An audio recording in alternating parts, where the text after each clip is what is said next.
मेरे जैसा एक स्टूडेंट जब मैं गांव से निकल के बाड़मेर में आया तो मुझे, सही बता रहा हूं, अंग्रेजी का अक्षर नहीं आता था ठीक से पढ़ना। मुझे न गणित आती थी, न इंग्लिश आती थी ठीक से, न देश दुनिया की कोई जानकारी थी। लेकिन बी फाइनल के अंदर क्या होता है कि एक अनायासी मैं स्टेडियम जा रहा हूं, बीच में हमारे एक महावीर पार्क आता है बाड़मेर के अंदर, उसके अंदर पानी के घड़े रखे हुए हैं, वहां से पानी पी के फिर हम स्टेडियम जाते हैं। ये हमारी एक रूटीन था।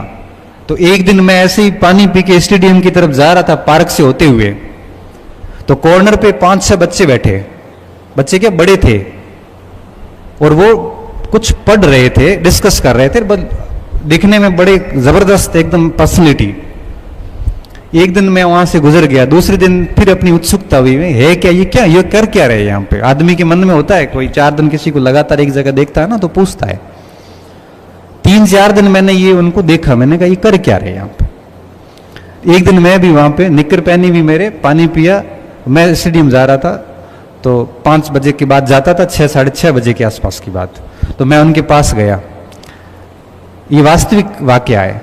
वहां पास गया तो मैंने पूछा उनको, थोड़ी देर बैठा तो मैं तो ऐसे शरीर में पतला सा ही था, ऐसे बच्चा था ही था, उस समय तो बहुत बच्चा सा था। आज सोचो, आज से 16 साल पहले मैं कैसा दिखता हूँ, अब भी ऐसा हूं। तो मैंने उसको पूछा उनको, मैंने कहा भाई साहब आप किसकी तैयारी कर रहे हो। तो उन्होंने मुझे कुछ नहीं बताया, ऐसे देख के, और वो चुपचाप बैठे, उन्होंने बैठ जा। तो मैं बैठ गया। तो वो उस समय किसी इंटरनेशनल इश्यूज पे बात कर रहे थे। मैंने उनको सुना, बड़ा अच्छा बोल रहे थे, कोई इंग्लिश में बात रख रहा था, कोई हिंदी इंग्लिश मिक्स बोल रहा था। मेरे लिए वो सब बड़े भगवान से हो गए, कितनी जबरदस्त तरीके से बोलते हैं। फिर 1-2 दिन में और आया, फिर मैंने कहा यार मेरे को इस ग्रुप में शामिल करो ना, मैं भी शाम को 1 घंटे आपके पास आना चाहता हूं। तो उन्होंने कहा ग्रुप में शामिल होने के लिए आपको पढ़ के आना पड़ेगा, फिर हम डिस्कस करते हैं, तो आपको भी उसमें अपना भाग लेना पड़ेगा, नहीं तो हम चुपचाप ऐसे बैठने वालों को यहां स्वीकार नहीं करेंगे। तो मैंने कहा किताब बता दो, मैं वो पढ़ के आ जाऊंगा। तो उन्होंने करंट अफेयर्स की कोई मैगजीन्स बताई, वो करंट पे डिस्कस करते थे इवनिंग में। बाद में मुझे इतना पता चल गया। तो इस महीने की किताब लेके आना, पढ़ के आना कल से। मैं ठीक है, मैं गया मार्केट, किताब लेके आया, उनका डिस्कशन शुरू हुआ। मैंने भी कोई एक आधा तथ्य बताया, ज्यादा मैं बोल नहीं पाया। ऐसे करते करते 10 दिन आया तो उनको लगा कि भाई बच्चा सिंसियर है। अब वो मेरा स्टेडियम जाना तो बंद हो गया और मैं पार्क में उनके पास आके पढ़ने लग गया। धीरे धीरे धीरे स्थिति ये हुई कि 1 महीना बीत गया। 1 महीने में हम सबको एक दूसरे को जानने लग गए। 1 महीने तक मुझे कुछ पता नहीं चला कि किसकी तैयारियां कर रहे हैं। फिर मुझे पता चला पूरी बातें, जिसमें एक बच्चा, एक गौरव चौधरी था जो IAS मेंस देके आया था, 3 के असिस्टेंट कमांडेंट के इंटरव्यू थे, सब UPSC पास थे, परीक्षा पास कर चुके थे, जिसका हमने फॉर्म भी नहीं भरा, जो हमारे लिए बहुत बड़ा सपना था कि ये कल्पना अतीत है, कल्पनाओं से परे है हमारे लिए, हम पास ही नहीं कर सकते। वो ये परीक्षा हम पास कर चुके हैं, तो मेरे लिए वो बहुत सम्मानीय हो गए। अब कहते हैं ना, किसी से ज्ञान अर्जित करना है, किसी से सारा ही सीखना है, तो उसका पूरा सम्मान करना पड़ता है। अगर आप अपने गुरुजी का सम्मान नहीं करते हैं या गुरुजी पे भरोसा नहीं करते, तो आप गुरुजी से एक भी बात सीख नहीं पाएंगे। सम्मान के बिना सीखना होता ही नहीं है। तो मेरे मन में उनका प्रति रिस्पेक्ट और बढ़ गई। अब देखते देखते मैंने भी उनके अनुसार किताबें लाई। अब एक ने मेरे को कहा कि तू हमारे साथ ही आ जा, पुलिस लाइन में रूम क्वार्टर लिया हुआ है।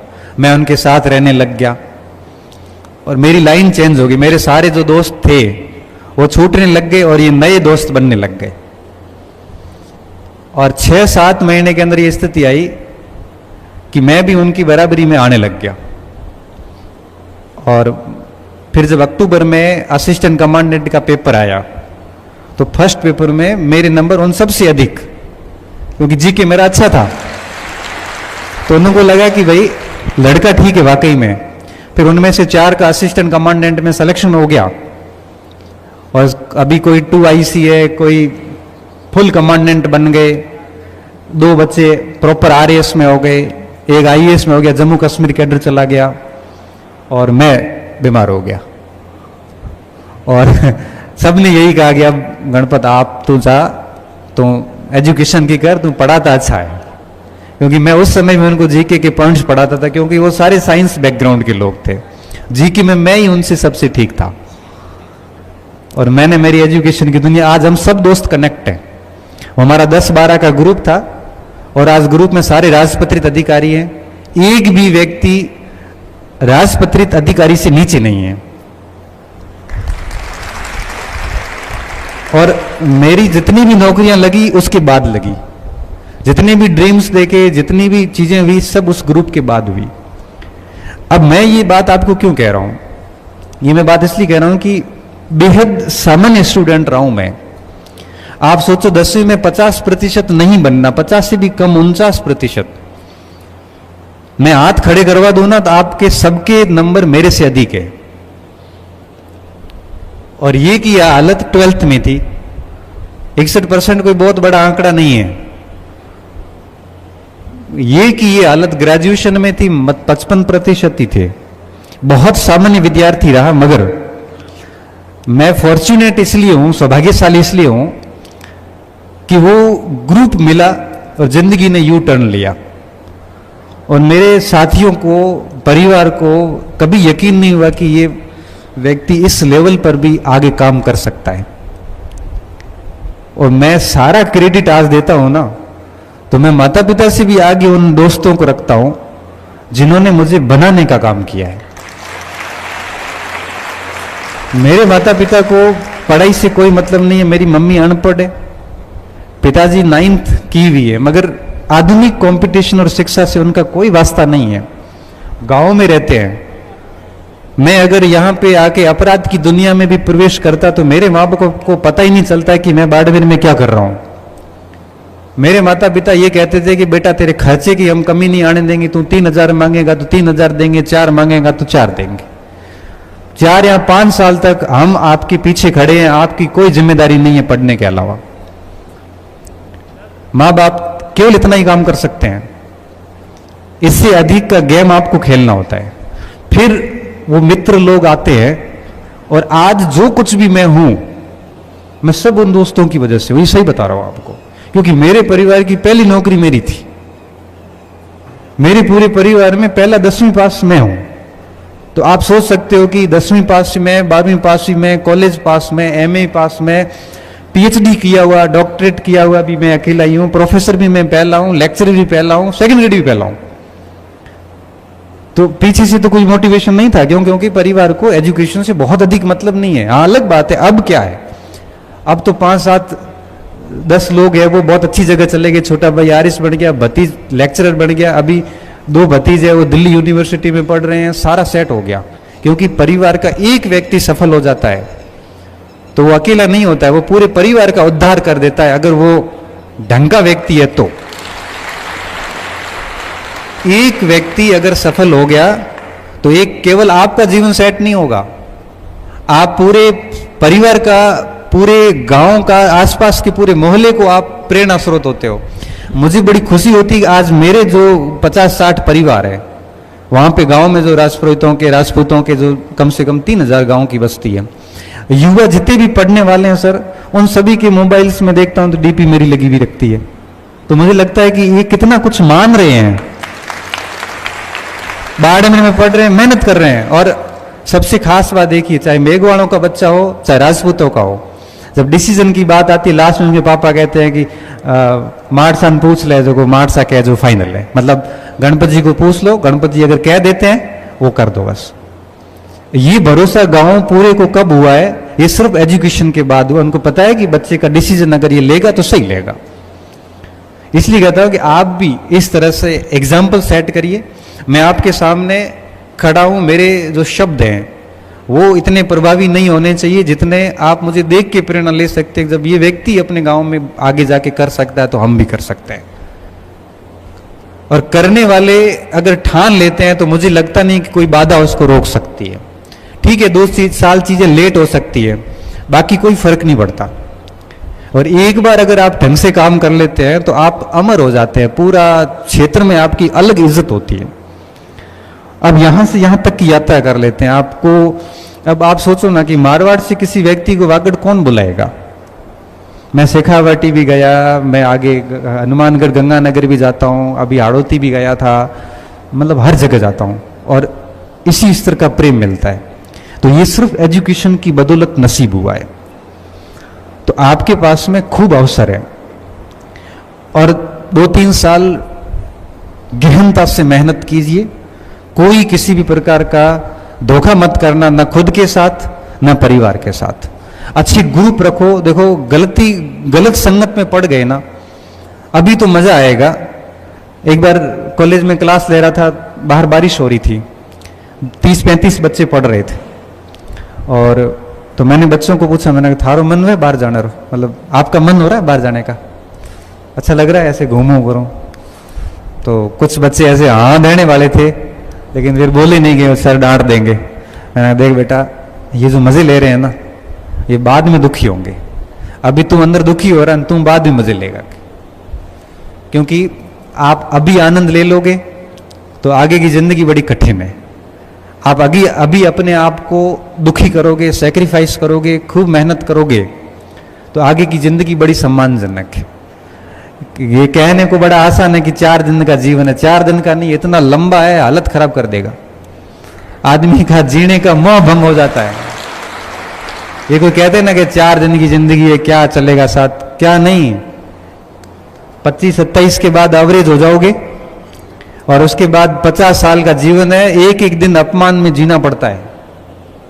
ये बहुत गलत बात है कि 4 दिन की जिंदगी में, जिंदगी इतनी बड़ी है कि मैं कह रहा हूं कटी नहीं कटे, ऐसी हालत हो जाती है। और जिंदगी आसानी से कब कटती है, जब सम्मानजनक हो, तब हर दिन मजा आता है, तब आसानी से कटती है। लेकिन जब दुखों का समय होता है ना, तब 1 घंटा भी मुश्किल से निकलता है, 4 दिन तो दूर की बात है। तो ये समय जो है ना आपका, ये भविष्य बनाने का भी है, भविष्य बिगड़ने का भी है। तो मैं सिर्फ इतनी बात ही करूंगा कि आप अपने करियर का निर्माण करना, इसको बर्बाद मत करना। आपके पास में दोनों विकल्प है इस समय। बर्बादी वाले रास्ते बड़े आसान हैं और आपको बड़े अच्छे लगेंगे, उसमें शौक है, मौज है, मस्ती है, आराम, आनंद है। और जो भविष्य बनाने वाले रास्ते हैं वो बहुत कठिन है, उसमें 5 घंटे बैठना पड़ेगा, दोस्तियां छोड़नी पड़ेगी, मोबाइल बंद रखने पड़ेंगे, आंखों के आगे घेरे होंगे, कई सारे सामाजिक उत्सव वगैरह छोड़ने पड़ेंगे, कई लोगों को मना करने पड़ेंगे, अपने शौक आनंद खत्म करने पड़ेंगे। ये रास्ता मुश्किल है, इसलिए बनती कम लोगों की ये जीवन और बिगड़ती कई लोगों की।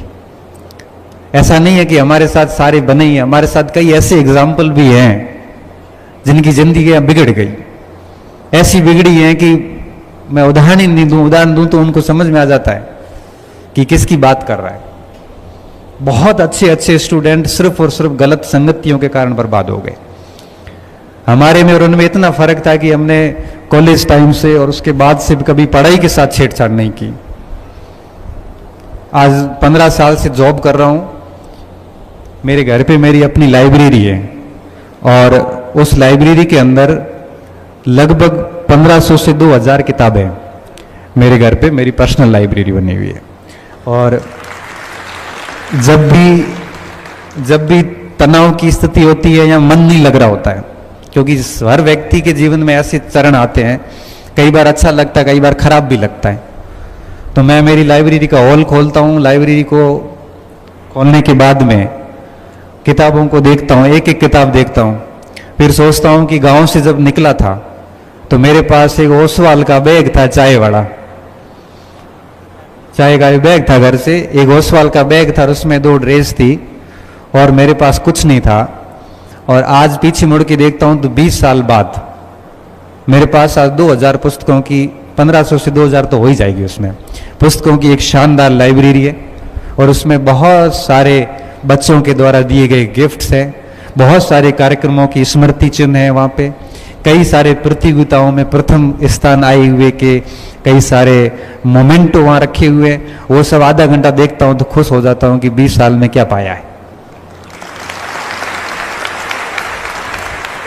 फिर दिमाग में आता है कि कुछ नहीं लाए थे और इतना कुछ किया है, तो मुझे खुश होना चाहिए, दुखी क्यों हूं। और बस मन प्रसन्न हो जाता है और वापस छोटी सी एक आधी किताब बाहर निकालता हूँ, थोड़ी देर पढ़ता हूँ, फिर निकल जाता हूँ काम पे। तो ये जो चीजें होती हैं अभी अभी के प्रयास से इकट्ठे होते होते आगे आपको सुकून देते हैं। इसलिए कहता हूं कि आप सीरियसली मेहनत कीजिए, बहुत परवाह वाले व्यक्ति बनिए, बेपरवाह लापरवाह मत होना। ये जिंदगी इतने मजे लेगी बाद में आपको यकीन नहीं अभी इस समय। हमने ये बातें हम तब बोल पा रहे हैं, हम क्लासेस में देखते हैं, हम अनुभव किया है बच्चों को, हमने बहुत निकटता से देखा है, बहुत क्लोज बच्चों को देखा है। हमने 40% अंक लाकर बच्चे हमारे पास आके हमने उनको लेक्चरर बनते हुए देखा है, हमने उनको आरएस बनते देखा है, हमने 98% लाए हुए बच्चों को भी फेल होते हुए देखा है। ये सिर्फ बच्चों के ऊपर डिपेंड करता है कि आप कितना बढ़िया करते हो। इसलिए कहता हूं कि आपका जीवन सिर्फ आपका है, इसको बिगाड़ना मत। कोई गलत आदत नहीं डालना है। 6-7 घंटे रेगुलर पढ़ाई करो और ये पढ़ाई आप जारी रखिए।